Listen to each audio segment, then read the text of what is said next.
I know that technology generally has a bad rap for like gentrification and those types of things and the effect on neighborhoods. But when you literally skill the folks who are from those neighborhoods into these jobs, they get to turn around and give back to their neighborhoods.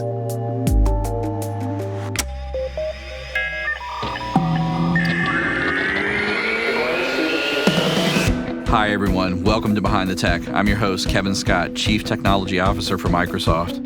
In this podcast, we're going to get behind the tech. We'll talk with some of the people who've made our modern tech world possible and understand what motivated them to create what they did. So join me to maybe learn a little bit about the history of computing and get a few behind-the-scenes insights into what's happening today. Stick around.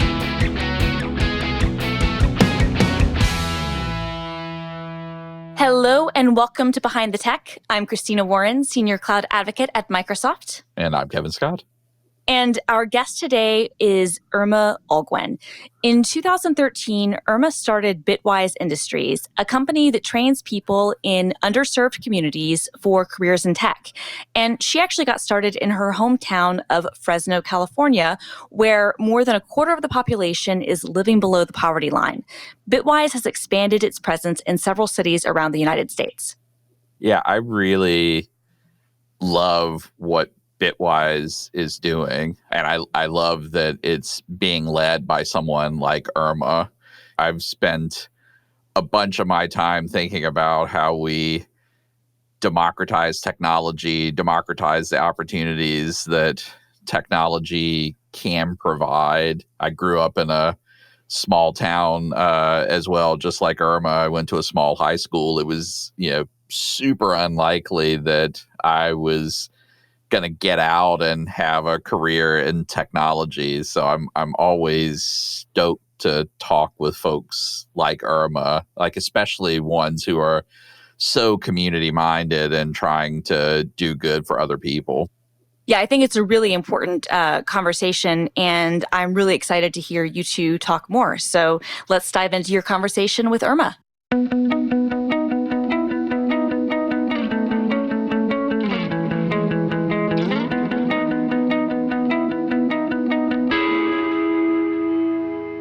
Irma Olguin is the CEO and co-founder of Bitwise Industries, a company that provides tech training with the goal of building tech economies in underserved cities. At Bitwise, she oversees the operations team, the company's tech-focused training program, and software development. In 2019, Bitwise secured one of the largest Series A rounds of funding ever for a female Latinx-led company. Bitwise has now expanded from Fresno to several additional cities, including Bakersfield, Oakland, Merced, California, and Toledo, Ohio, where she went to college.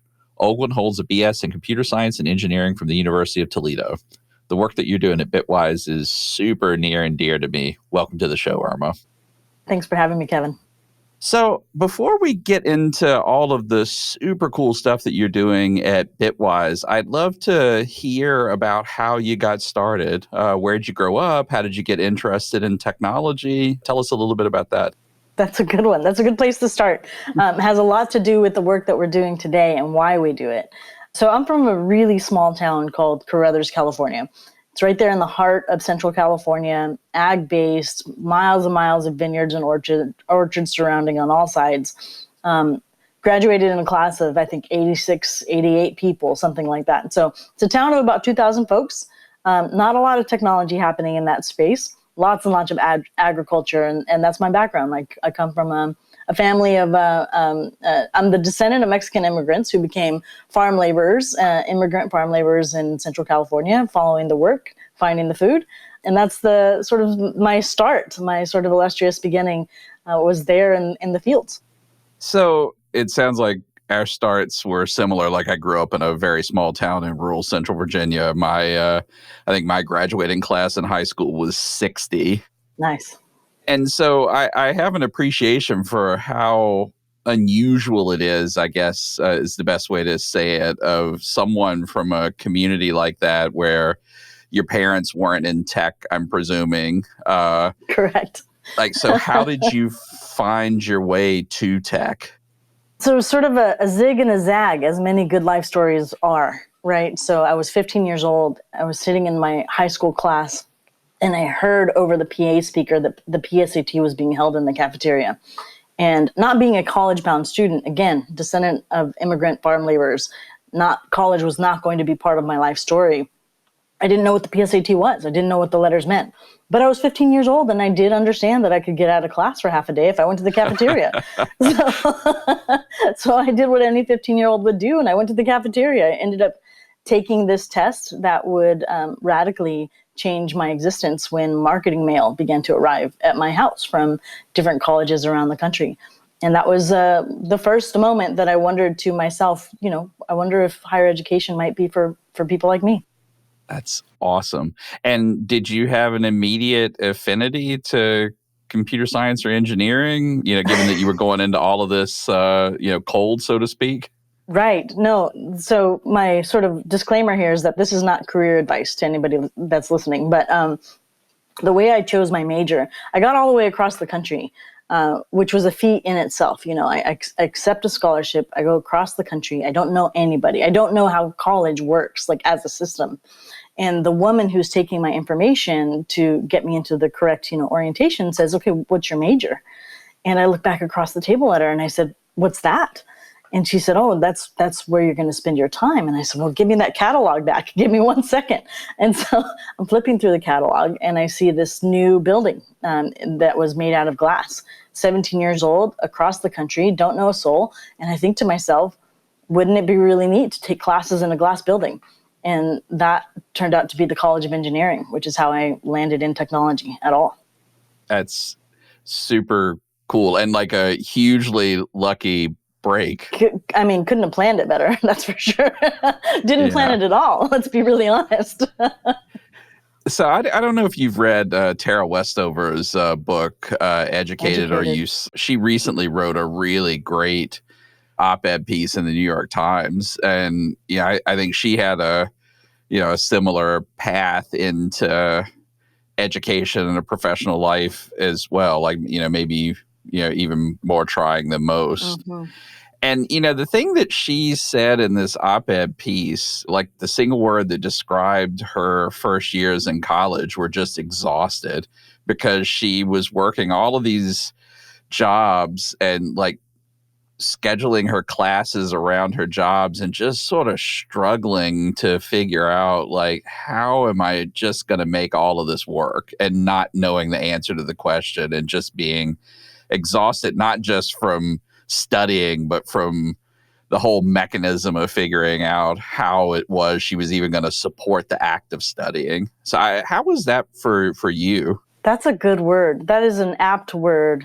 I would say that struggle would be where I would put my brain. That there wasn't anything that wasn't a struggle. I think in the similar story as to Tara in her wonderful book, I think, you just don't know what you're doing at all. It's like showing up to a country, with your passport, not speaking the language, and you have to figure out how to get lunch, right? And how to pay for it and all of these things, not to mention learning the system for the entire reason that you're there.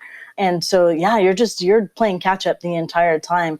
There were two things I remember about the orientation. So when I go to that glass building, right, and I sit in the orientation room, I remember two things. I remember one was that they told us roughly 3 out of 4 people in that room wouldn't make it to graduation, that there would be that kind of attrition out of the engineering program. And I think the folks around me heard, this is great, I'm going to be one of the 4, right? And I thought, what the hell am I doing here?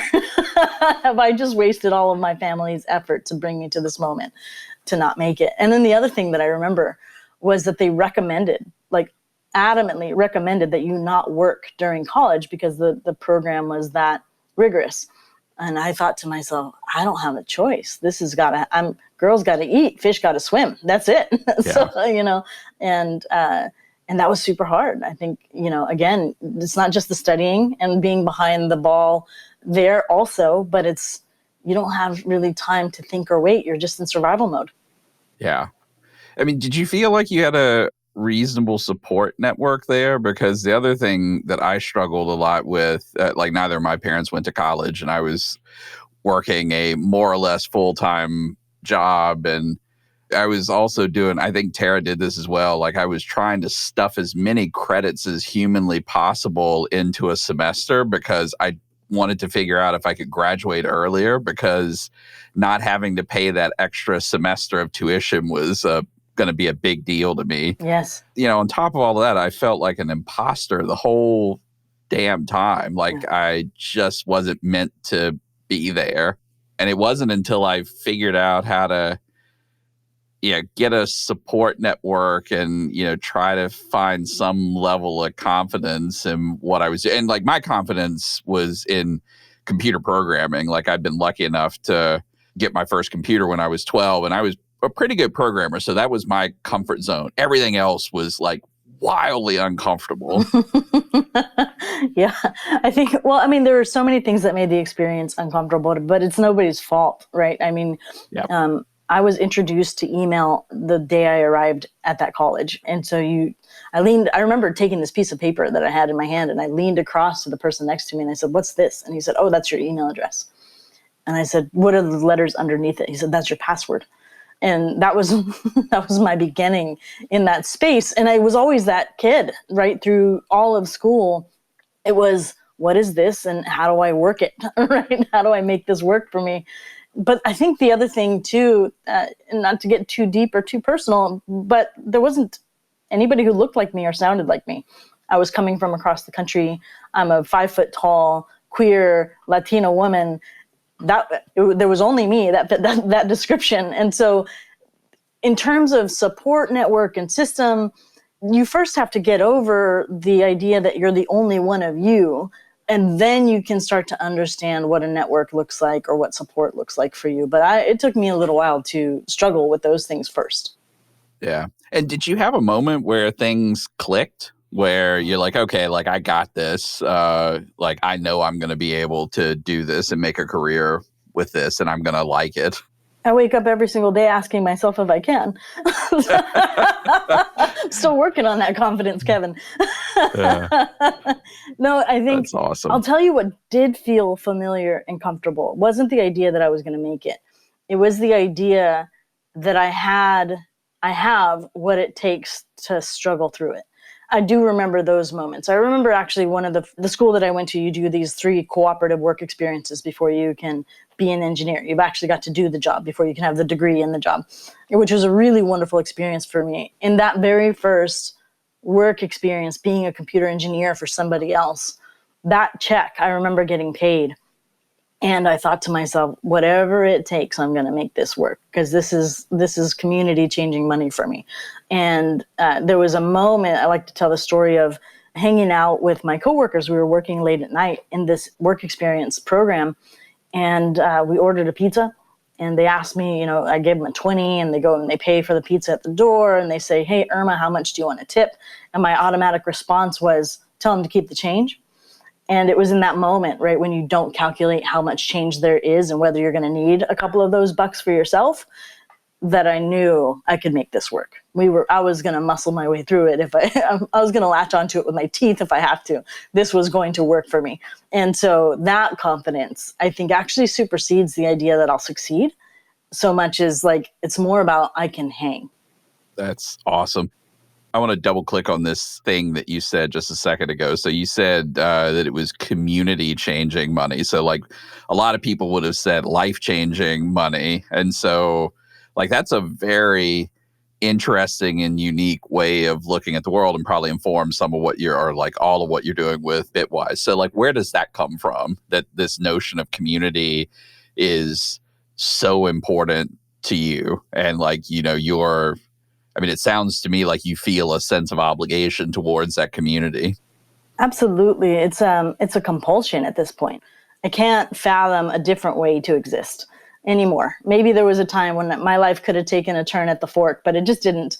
And I brought with me all of the culture and family and community mindedness to Ohio that I grew up with. And as I was growing up, it was always about the family. It was always about the community and what we were collectively doing, and who was helping who out that week or that month.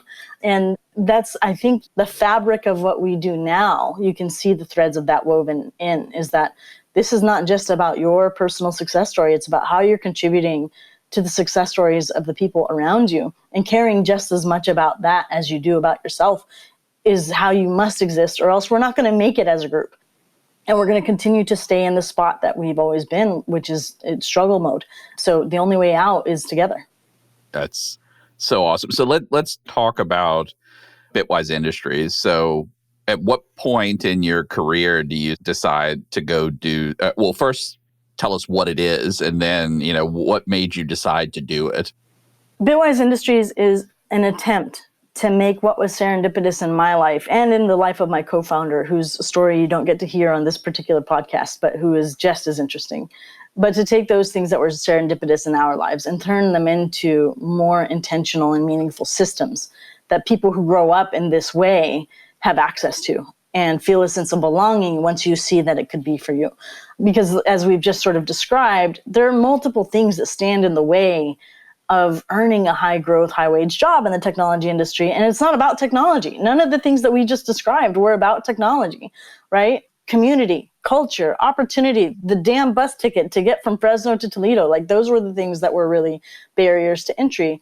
And so how do you take that understanding that this could change the lives of the people that you grew up with and turn that into a system? And for us, we began that work formally in 2013, believing that there were three things that we could focus on. That really, if you listen to the bits and pieces of my story, they're all reflected here. The first, of course, is technology education. How do you skill the son or daughter of a farm worker into the technology industry? Not, very importantly, not how do you send more folks to MIT and Stanford, great schools, but it's just not reality for a lot of us that grow up in certain places. So how do we actually meet technology education where we are? And the second thing, of course, is the job itself, right? The first time I didn't count the change for pizza radically transformed who I was going to be forever and always. How do you create that moment again and again and again for folks? And then the third one was that community. How do you build a sense of belonging into a place and into an effort so that folks who are interested in it immediately can say, I'm going to explore this because this is for people like me. If you can do all three of those things become something of an ecosystem or a starter pack for igniting the technology industry and what we call underestimated cities, so that more folks across the country can have this opportunity. We started, like I said, in 2013, right? So almost a decade ago, with really wonderful outcomes since then. And we thought when we began, we were going to uplift Fresno, our hometown. And then we get, 6-7 years into it and realize that this model applies in other places. And maybe we should put on our big boy pants and figure out if it scales to other cities.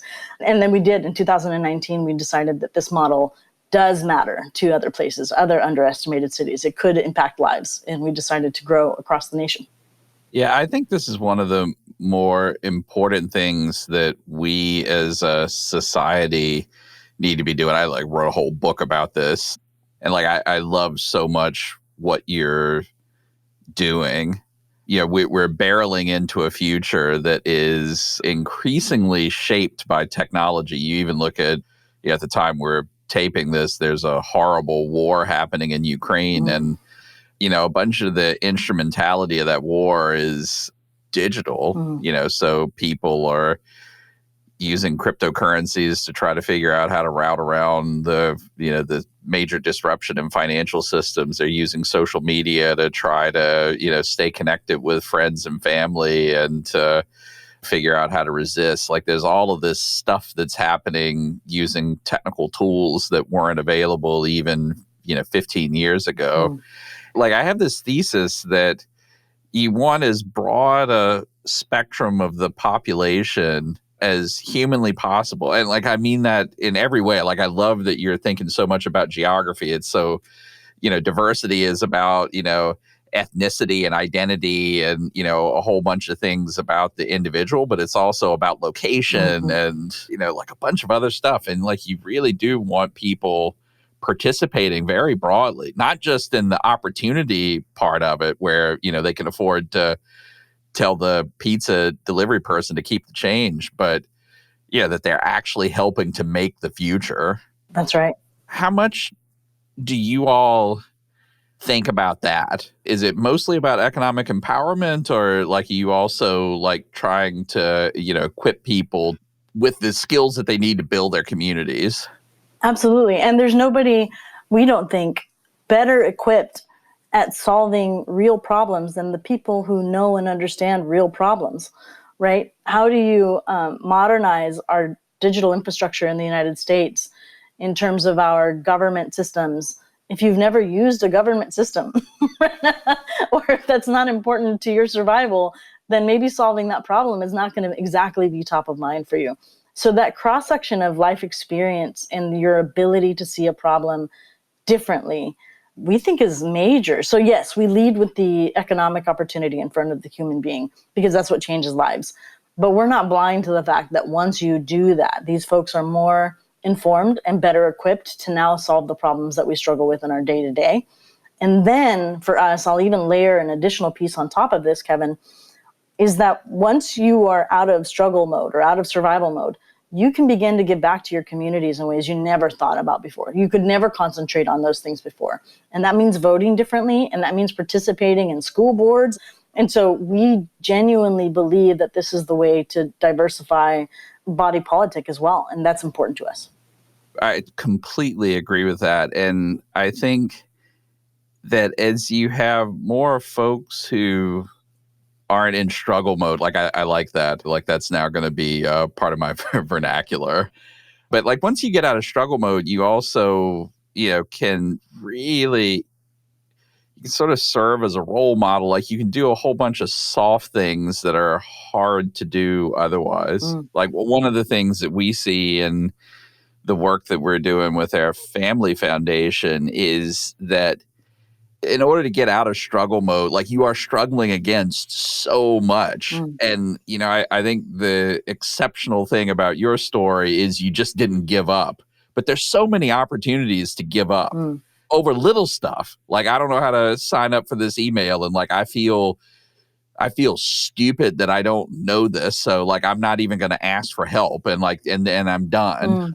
And like, they're just hundreds or thousands of those things where you can just like, I'm just tired of the struggle. I'm done. I'm going to go back to the thing I understand. And like, you need a lot of helping hands to help support you when you're in that moment. That's absolutely right. I think about it, and one of the things that the technology industry does not do well is demystify the technology industry itself. We continue to allow people to believe that you had to have been good at math in the 5th grade if you're ever going to make it here. And that's just not true. It's just not true. Certainly there are folks who should be able to do math. There are problems where that becomes really, really important. But you want to build your standard website, it's not about calculus, right? Not anymore, right? So we can do better at this. And one of the ways that we attack that problem, if you've ever done something or wanted to learn something, you're like, I don't think that this will be for me or that I'll be good at this. I think about things like that people tend to like shy away from, like learning to play the guitar or learning to ride a motorcycle or public speaking. And you begin to believe that there are only certain people who have a brain for that. But the truth is, if you really take an objective look around you, they just didn't stop trying to do those things, right? Like you just chip away and you chip away. And the technology industry literally is no different. So if you can put in front of folks, to your point, the representation that somebody who has a story similar to yours can do this, you're going to have more people signing up to say, I might be able to do this. Maybe I just need to chip away at it. Yeah. Well, and it's just sort of I don't know whether you have kids or not. I've got 2 girls, so an 11-year-old and a 13-year-old. And, it's just sort of shocking to me. Like my 13-year-old a few years ago, like just keeps declaring to me that she's not good at math or she's no good at math. I'm like, where on God's earth are you getting this idea? Well, it's hard. It's like, great. It's hard for everybody, sweetheart. Yeah. And, it's just this gentle pushing and nudging. And it's exactly what you said. It's that, no, this is not impossible. Like, if you want to do it, you can do it. And like now she's like at the top of her class in the advanced math class at her school. Yeah. I think it's great, this push that you're doing. Like, so many people could be really great at so many things if they just didn't give up and like accept that, hard things are hard. That's right. But like you can do it. That's right. And I love that. Well, first of all, congrats to your daughter. These are things that the stories that we tell ourselves are so damaging, right? And even simple statements like, I'm not good at X. Maybe if we just modified it to, I'm not good at X today, right? Yep. I'm still not amazing at math. I mean, fast forward, we're 20 years into my career. I'm still not amazing at math. Today, I'll be better at it tomorrow. And that's really it. That's all we're trying to accomplish here is just, 1 inch better every single day. That's super awesome. So I'm just sort of curious, like you've been building Bitwise for a while now, and like it's a uniquely interesting experience. What are some of the surprises that you found along the way, like things that you weren't expecting or that you think are interesting? Kevin, there's literally nothing about my life that I was expecting. Let's be really honest. Again, 5 foot tall, queer Latina from the middle of nowhere, running a technology company, skilling thousands of people into the industry was really not what I thought I would be doing at this point in my life or ever. I'm surprised by all of it. I'm surprised I keep getting to do this job. It's the best job on the planet. There's no question about that. I love the work. I love the people. I love that we're now in a position where we get to do so much more of it. And I love that we're growing in a way where the world is now recognizing the giant need to introduce untapped potential into the technology industry. And so we're not even spending our time justifying what we're doing any longer.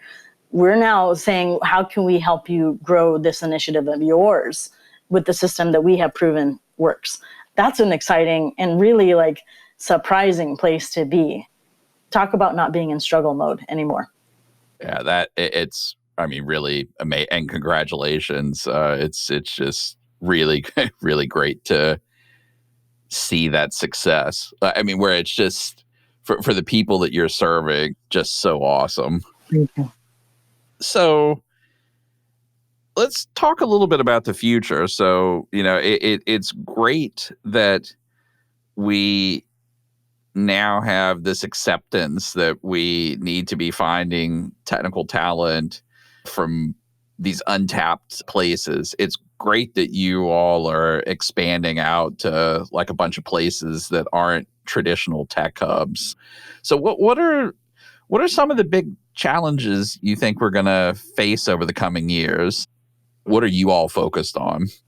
I mean, I think we're going to face a number of things that will make our work challenging that have nothing to do with us, right? We were just talking about a war, halfway across the world that absolutely is going to affect what we are doing. You think about climate change, you think about elections at the federal and local levels, you think about these things that actually aren't directly related to whether or not a person can get good at JavaScript will still matter in terms of whether there's a job for that person there at the other end and what that will look like. And so we're keeping a close eye on world events. We're still in the middle of a pandemic. We very, very much want to make it work for the communities that we serve. They're being hit really hard. That doesn't have anything to do, again, with whether or not you can become good at JavaScript. That has more to do with, are you protected and safe?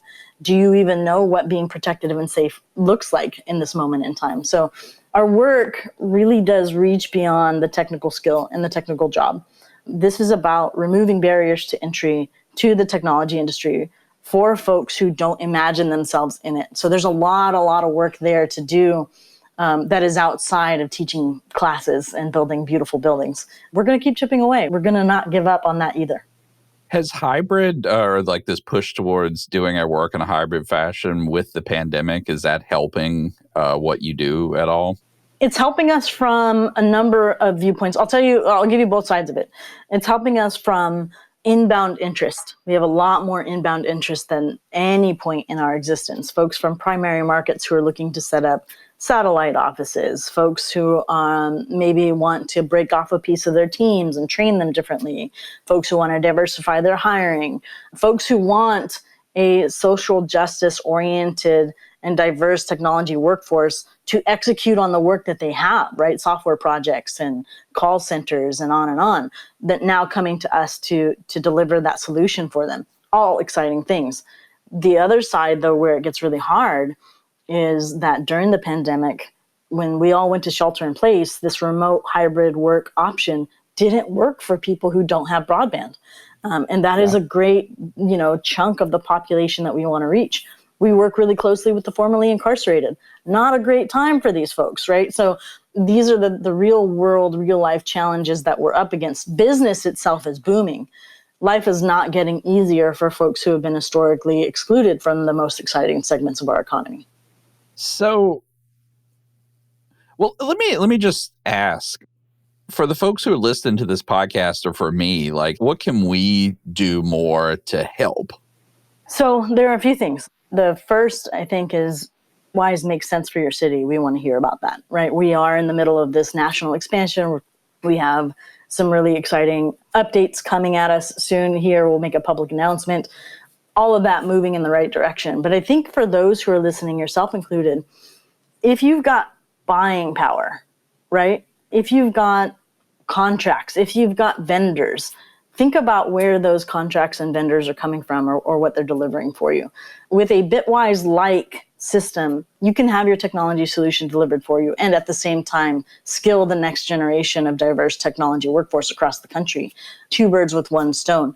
And so I would encourage folks who have that kind of authority, or who maybe are adjacent to that kind of authority, to begin speaking up about where those contracts are going. It could make a huge, huge difference in somebody's hometown. And that's really all we're after, is one city at a time. We're going to make this work. Yeah, and I think that's an important thing for folks to understand, like, especially if you're working at a well-funded Silicon Valley tech company, or like a big established tech company. Some of these communities, like 10 or 15 or 20 high-paying software engineering jobs in the community, can have an enormous impact. So it's not just uplifting. Effect. Yes. Yeah, it just doesn't uplift those families, but like it has an effect in the community that's big. That's exactly right. Do you have any examples of like what's happened in these communities when the tech jobs come? Absolutely. I mean, I have thousands of examples. That's the best part, is that this is not conjecture any longer. We've got literal proof. When a tech job, so one of the neat things about the technology industry is that it has a high multiplier. And what that means is that for every technology job that's created in a place, 4.3 additional local goods jobs are also created. We're talking about the FedEx person, and the Panini person, and the box builder, and on and on. And Joe's automotive shop changes as a result of technology sort of coming into town. And what that turns into over time is not just that you've got this human being or a dozen human beings who are earning high growth, high wage, community transformative money at this point, but those folks are spending that money at home. 90% of the folks that we train stay in their hometowns. That's tremendous. These folks are buying houses. They are buying cars. They are stabilizing the neighborhoods that they're already in. So rather than, I know that technology generally has a bad rap for like gentrification and those types of things and the effect on neighborhoods. But when you literally skill the folks who are from those neighborhoods into these jobs, they get to turn around and give back to their neighborhoods. And so they get to rebuild them for themselves and for their communities. That's what happens in these cities. And we're most excited about that. So yes, of course, we buy dilapidated buildings and we renovate them. We lease them back out to ourselves and others in this industry.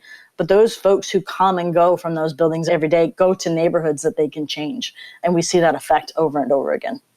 Yeah, it's so awesome. I mean, having grown up in one of these places, like I can tell you just by watching my friends and family, being employed, like what a big impact it has. Mm-hmm. And it's like, this is the industry of the future, right? Like it's probably not going to be the case. Like where I grew up, it was tobacco farming, furniture manufacturing, and textile manufacturing. Mm-hmm. And the jobs that those industries provided probably are not coming back to rural central Virginia. Right. But tech jobs could come there. Absolutely could. And have a huge impact. Absolutely. That's 100% right. And same story where I grew up, right? The job that my grandmother moved to California to take, right, to have in the fields, doesn't exist for me any longer. And it's not going to exist in generations after me. So what else are we going to do? We're going to have to find something different to do with our hands. Yeah. And something different with their hands that will help build the community. I mean, it's not, like I've said it a couple times, I think it's a really, it's an important thing to realize. Like, these are jobs that are helping build the future in the same way that the jobs that your grandmother and her friends and family had were helping to build the communities that they were in. Yes, that's exactly right. So how have investors been reacting to what you're doing? It seems like you have a bunch of recent fundraising success, but I'm guessing that has been a journey as well. It's very similar to my college experience, where you don't understand it at all and you're just absolutely going to be a failure at it until you're not anymore. And that's what fundraising has been like. When we went out to raise our Series A, my co-founder and I, Jake, we had some meetings with some investors, and we told them that what we were up against and what we were trying to accomplish. And they said, "Oh, so it sounds like you're raising a Series A." And we looked back across the table at each other and we're like, "Sounds right. Yeah, we're raising a Series A." Like, then we left the meeting and went to Google what that meant. So, I mean, we started there. We started in the most humble of approaches to figuring out what real growth looked like. But we did figure it out, and we were not good at it with the Series A. I mean, we raised a great deal. You mentioned before, one of the largest Series A by a female Latinx company. That was wonderful, but it was a really long process, and thousands of doors were shut in our face because we weren't any good at it. We went out for a Series B last year in 2020, and we weren't going to be bad at it twice. So we got better. And now we're definitely at this place where there's more inbound interest than we know what to do with. What we need to figure out for ourselves is what it looks like to grow responsibly. How do you not lose the magic that is Bitwise in the name of growth? And how do we do that inviting the right partners to the table who sincerely believe in this work? Because you can do both. If there's any one thing that we've demonstrated, is that you can produce these tremendous, impactful stories at scale, and you can also build a growing, thriving business at the same time that will sustain in places and cities long after we have started there. So we can do both, and investors are beginning to see that that's exciting. We've been so fortunate for the folks that are currently around the table and believing in that Jake and I were the right folks to lead this for this season, and that the next stage of our growth is going to require something different, and that these people are worth believing in. All of those things, we could not have been more fortunate to land where we are today. That's awesome. And you've now said another thing that I think I'm going to have printed on a T-shirt. We're not going to be bad at this twice. That's just awesome. So I'd love to get your perspective on diversity. So there does seem to be an obvious thing that companies can do to help diversify their workforce by, partnering with companies like Bitwise to sort of think about where you can put jobs in communities that are, geographically diverse and like maybe have a different sort of population distribution than these urban coastal innovation centers are that, house huge numbers of tech jobs. But like, what else should we be thinking about as we try to diversify our technology workforce? We've seen two things over time, and this is one of those things where we actually do this ourselves. So I want to be really clear. I'm not proposing something we wouldn't do ourselves. But degree requirements for technology jobs really shouldn't be a part of the story. We call it resume hiring. And that's not to say that there aren't good schools and that there are absolutely some jobs that require a degree. I mean, I probably wouldn't hire an attorney without a JD, right? Let's be really honest. There are absolutely professions where it is important. But honestly, for your next half a dozen Q&A testers, what are we doing? Let's make sure that we're inviting folks to the table who can give it a shot. So that's one, is getting rid of degree requirements on the hiring front. And the other one is, let's stop looking so closely at backgrounds. I mean, a person's background is almost never an indicator of whether or not they can have a meaningful contribution at your company. So maybe instead, let's start looking at potential and body of work for whether or not that person can have a meaningful contribution to your company. Those two things alone, we would change the workforce nearly overnight. We're talking about in a matter of years. So just to get tactical, and since you're doing this yourself, like, how do you look at a candidate and try to assess potential? The first conversation that we have with candidates, we don't even talk about skills. We talk about human beings. Does the life story of that person and its trajectory meet in a way with Bitwise and its trajectory in a way that's going to be mutually beneficial to both? Because ultimately, I think that's what we're talking about when it comes to employment and job opportunity is, does this work for you and does it work for me? Because if it's not an and, that logical expression doesn't work. We're going to have a problem. Somebody's going to be offboarded, me or you, bro, right? Like that's where we're going to run into issues. So that's what we're asking ourselves first. And then we look at things like potential, and we try to assess potential in a conversation, talk about the distance traveled, talk about the journey that you've been on. What did it look like what did it feel like the first time you opened a book and you had no idea what the squiggles on the page were, right? I mean, can you describe that experience? Do you remember what it was like to not know? And from there, now we can talk about what it looks like when you problem solve for that. What does it look like when you have that opportunity in your teeth and you're not going to let it out?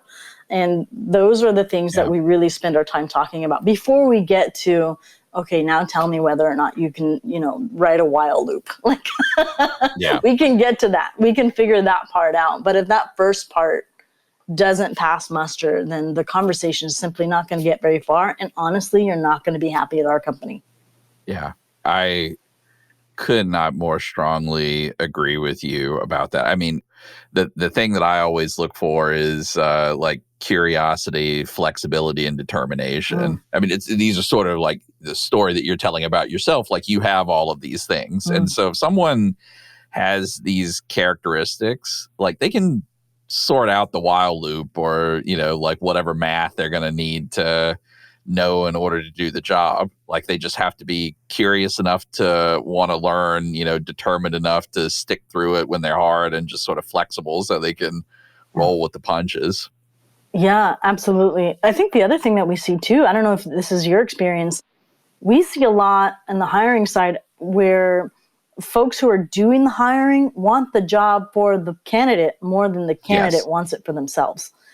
That's a mismatch. We are really careful not to do that, to begin to dream of a life they didn't ask for. Right. Because that's when you end up with unhappy employees a year down the road and nobody can figure out why they're not doing the thing they wanted to do.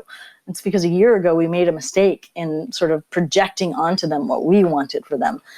So we're careful about that. Yeah, that is super, super interesting. We do think about that in general. I mean, it's a different thing than what you're describing, but like one of the really great things that we've done in a few of our hiring programs is trying to change the dynamic in hiring from why not to why. So like a typical screening process is all about, all right, well, I got 1,000 applicants for this job. Like, I'm just going to try to, like get down to the one. And so it's all about like, how quickly can I disqualify folks from the conversation? And like the whole process is sort of, I mean, it's cynical, honestly. It's like this thing that your professor or admissions people said to you at the beginning. It's like, three quarters of you are going to be gone in a couple of years. Whereas if you sort of flip it around on the head and you say like, all right, I'm going to try to hire these people. Like I'm looking for the excuses to say yes, not the reasons to say no. It just makes everybody feel better about the whole process. And I guess you do, if you're in that mode, you do have to be careful about what you said, not to over project like your wishes for, the job and the person in it onto someone where, they're going to be profoundly unhappy and not meet expectations in either direction. But I do think we need to industry-wide have a real serious rethinking of how we do assessments for these roles that we're hiring for. I think that's right. And that's not to say that assessments don't have their place, but maybe we don't lead that way. That has radically changed our company dynamic. And I'll just add one more thing. We ask ourselves during the hiring process, will Bitwise change this person's life? And will this person change Bitwise? And if we can't answer yes to both of those questions, then they'll probably want to take another job somewhere else in a pretty short period of time. Yeah.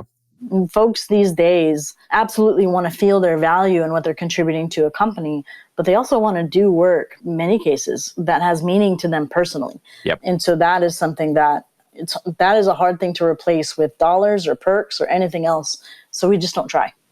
And I completely agree with that as well. So I'm sort of curious about how you get started when you go to a new city. So you do this thing in Fresno, that's your hometown, and then you decide, all right, we're going to take this elsewhere. Like what's that look like? What's hard about that process? We've been working on that process for a while. It started out with the question of, are we even going to be good at this outside of Fresno, right? Like, will this all fall apart if it's not our hometown? So we had to answer that question first. And now we're at a really different phase of expanding into other places where it's about managing growth responsibly. What does that look like for us? And how do we know that we have a high degree of confidence that we'll be successful in that place, that we can have an impact there?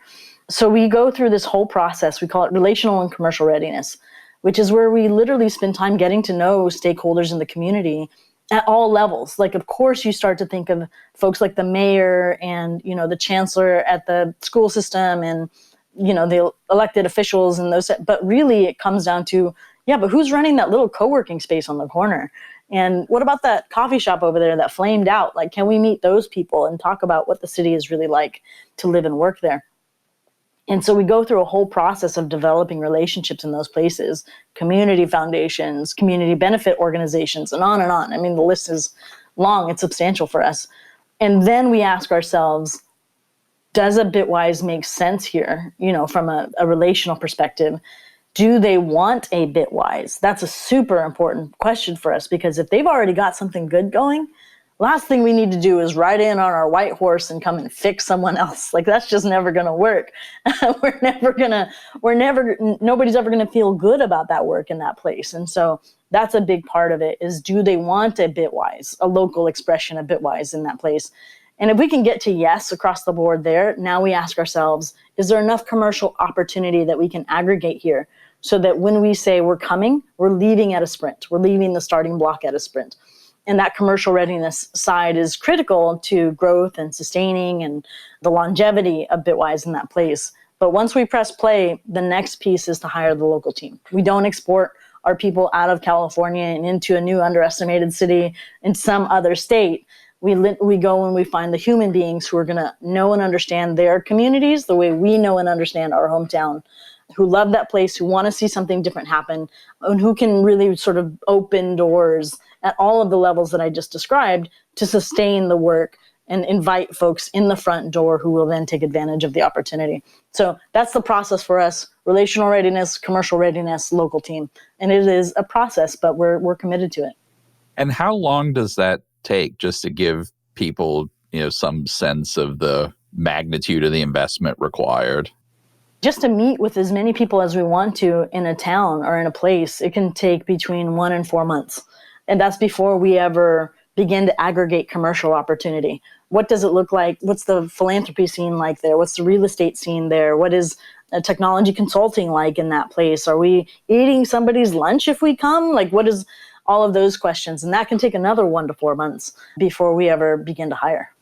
It's so awesome you're so thoughtful about that process, because I do think that one of the things that tech gets rightfully criticized about is, like, sometimes we're a bit like a bull in the china shop. Like, we rush in with solutions before we really understand what the problems are. So it's really great to hear how thoughtful you are about going into these communities. It's a long-term relationship.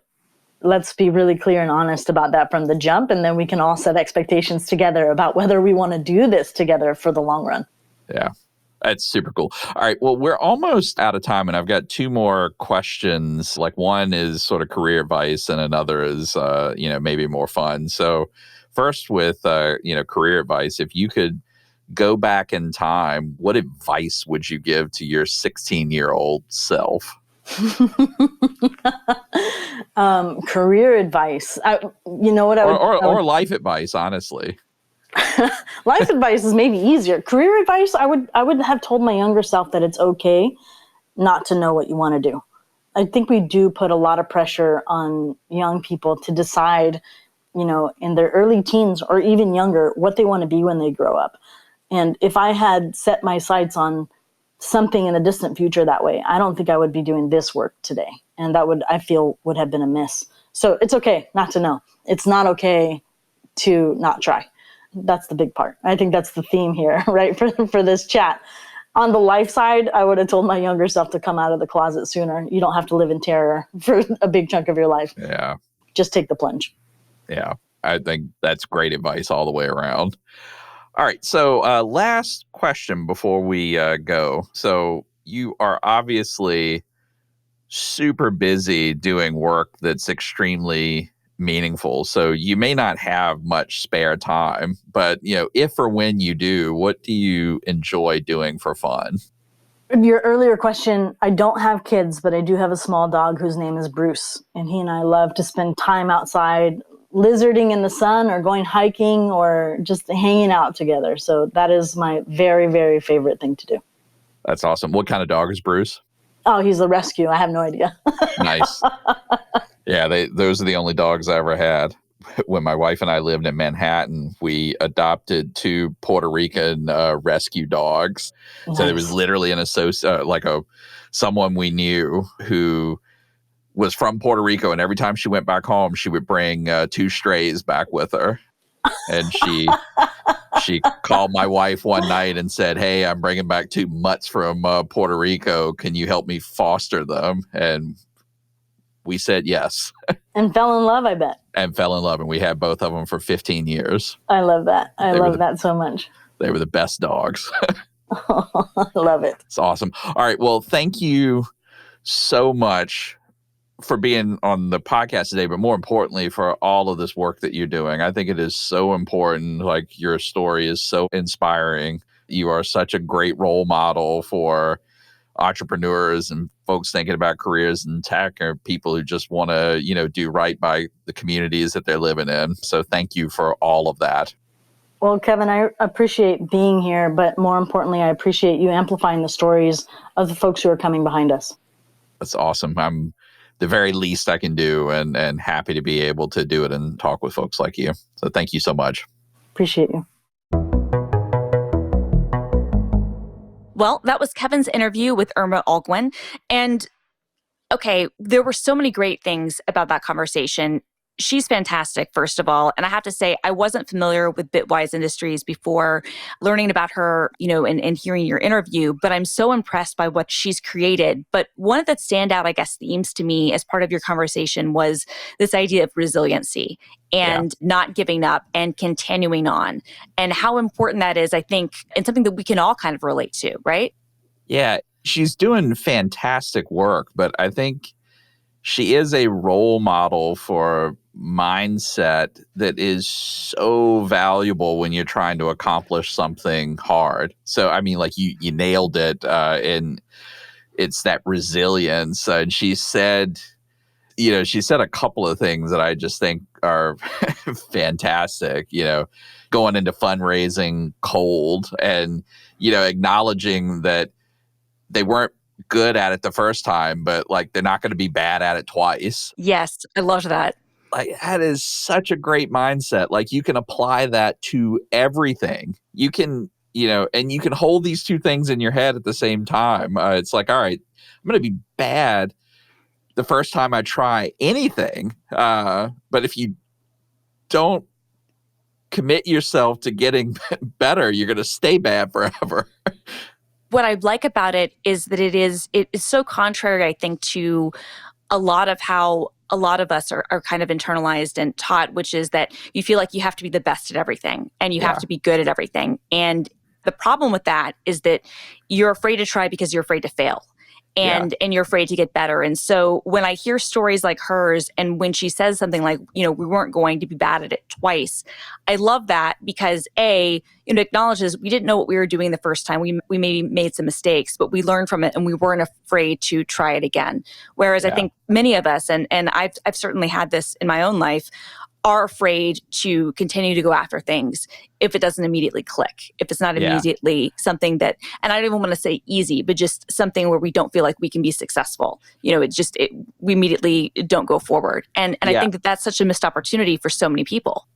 I mean, it's really great to hear you say that, because I do think it is a crippling thing for a lot of people. I know it was for me. Like, I would jump into things that are just inherently hard, and like, I didn't know they were hard, and I thought it was just me. So this is sort of imposter syndrome. It's like, okay, well, this complicated theoretical computer science paper was probably easy for the person who wrote it, and it's easy for everybody else to understand other than me. And so, like, maybe something's wrong with me, and like, I give up.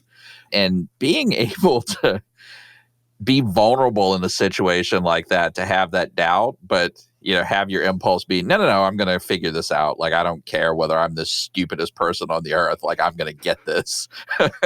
Yeah, no, I think it's so important. And as you said, she's a great role model. In a not dissimilar kind of vein, one of the things that I thought was also so interesting, as you two were talking about how the industry can improve, because it got me thinking about that, is kind of this idea of how we need to start changing how we do assessments in tech for the types of people that we hire, and how we gatekeep, frankly, who's qualified for a position, who has that opportunity to try something out and learn better again, right? Yeah. Because I do wonder sometimes, I've been doing a lot of interviewing lately for various roles in my organization, and it's been impressive because we've had a bunch of candidates come in with really different backgrounds. And I'm glad that I'm not the person who has to go through that kind of first, assessment of who, gets to the interview stage. And we've had so many good people, but they do have these really varied backgrounds. And I can't help but think about the fact that even a couple of years ago, there's some of these candidates who are amazing and are more than qualified, who we might not even let in the door because they didn't fit some sort of, resume ideal that we had. What do you think we can do to not let that continue to be such an artificial barrier when it comes to technology and the tech industry as a whole, I guess? Yeah, I think it's a super good question. And we do, I believe, in our assessments, get confused by things. So, like, there's this potential bit, which I do think is about a whole lot of things that Irma exhibits, and it sounds like that they're looking for in people who come to work at Bitwise, which is, how do you cope with hard problems? Like, do you give up or do you persevere? Like, what's in your arsenal of tools for, like, learning new stuff? Do you really have that determination and stick-to-itiveness that it's just sort of the hallmark of, like, anyone who gets to be expert at anything. And I think that's more important than actually being an expert at the start of a journey. And look, she sort of said, she wouldn't hire a lawyer who didn't have a JD. There are things in computer science and software engineering and tech where, they're just complicated. And, if you come in without the background, you will struggle longer than you should. Or where the struggle ought to, happen someplace else, like graduate school, for instance. There are things like trying to correctly implement Paxos, which is like a distributed consensus algorithm. Like, that's really hard crap. Like, you probably don't want to get into a system where you're being asked to implement Paxos for 1 billion transaction per second data store, from scratch.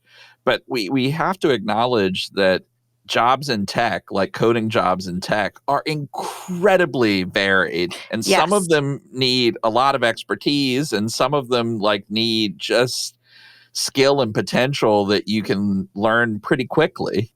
Absolutely. And I would even posit that when it does come to those jobs that need that high level expertise, a lot of that does kind of, not always, but there is a certain amount of self-selection there where someone who doesn't have that expertise is not going to look at a job listing for that and say, oh, yes, this is what I want to do, So sometimes I think about that too, about the fact that even though I totally agree with both what you and Irma are saying, there's some things where you do need that expertise.